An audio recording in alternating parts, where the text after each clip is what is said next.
Are you a micromanager? Look, I'm sure you're going to say no, but micromanagement is the most common challenge for new and honestly even experienced managers.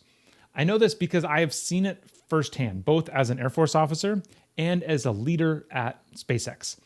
However, working in those places also taught me the power of letting your teams get work done by themselves. So today, I want to share some of the lessons that I have learned after 2 decades watching leaders and leading people in the highest pressure of situations. To do that, we need to first look at what causes micromanagement, and then second, what is the cure? Okay, so what causes micromanagement? I often like to refer to this as the death spiral of micromanagement, where it starts with a new people manager who they're used to just doing the work themselves. They're not used to explaining the work. So they give really poor explanations of what work needs to get done. So we start with the poor explanation.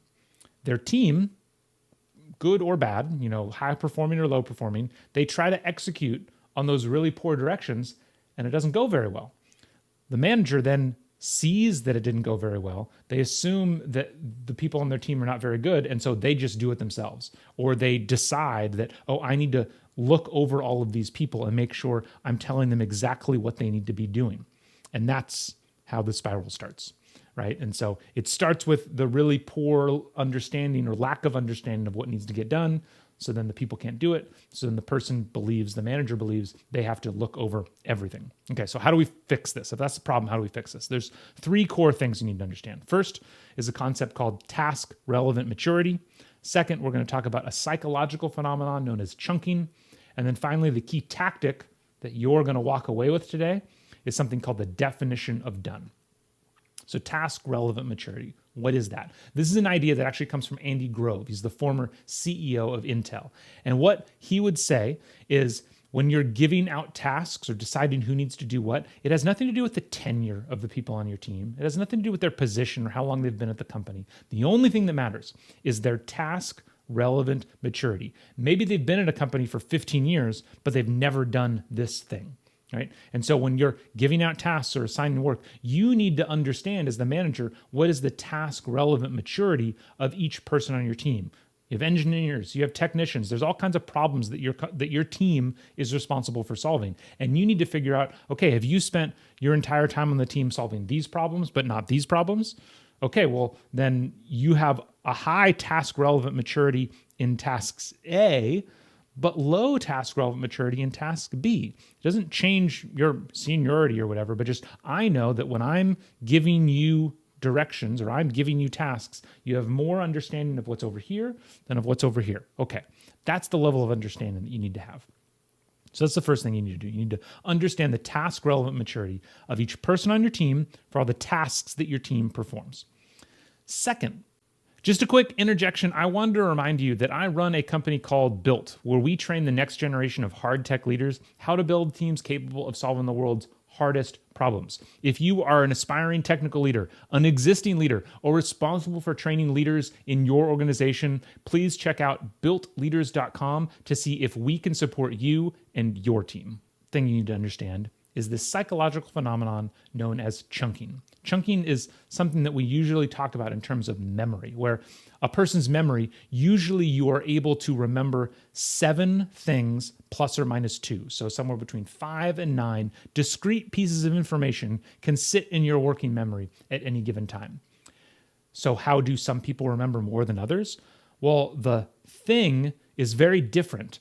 What one piece of memory is very different depending on the level of experience that you have. So if you have high task relevant maturity in a particular thing, then a chunk of information is just a lot larger, right? So if someone is highly experienced fixing a car, you can say, hey, go change out the engine.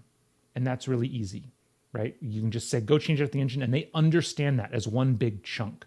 Whereas somebody that is less experienced, you're going to have to tell them, remove this bolt, remove this wire, right? Because they can't hold that large chunk of information in their brain all at once. And so when you understand the task relevant maturity of each person on your team and you're explaining to them what you need done, you change the chunks that you use to describe the things that you need to get done. And so now we get to the final step, definition of done. There's a lot more to this, obviously, but I'm trying to give you one clear takeaway. The most important thing for any project when you are talking to somebody is to understand what is the end result you are trying to achieve. So when you are delegating tasks to the people on your team or talking about a project that is going to happen, defining definition of done, coming up with the definition of done, and chunking it in a way that that person will understand based on their task relevant maturity is critically important. What do I mean by this? What is an example of a definition of done? Let's say you told somebody on your team that you want them to create a new quality control process for the production line. Great. You say, new quality control process, done. Go do it. And you give them 3 months to go do it. What does done mean? Is it that they've done the research and created the process in their brain and they're done? Is it that they've documented the process and it's ready to push out? Or is it that they've trained everybody on the whole production line how to implement this new quality control process and it's actually been used several times? I don't know about you, but when I hear create a new quality control process, potentially I could hear all three of those things and they are dramatically different, right? And so if somebody has really high task relevant maturity, they've been on the team for years, they've done this before, maybe they, like you, automatically know that you mean it's fully documented and the people are trained on it. But if they have lower task relevant maturity, maybe they don't know that. And so that's what you need to fix. So if there's one key takeaway from this video that I want you to have is this idea is that if you want to stop micromanaging people, you need to get better at closely and clearly defining what the definition of done is. I hope you found this video helpful. If you did, make sure to like and subscribe. If you have any questions, ask them in the comments below, and I will see you next time.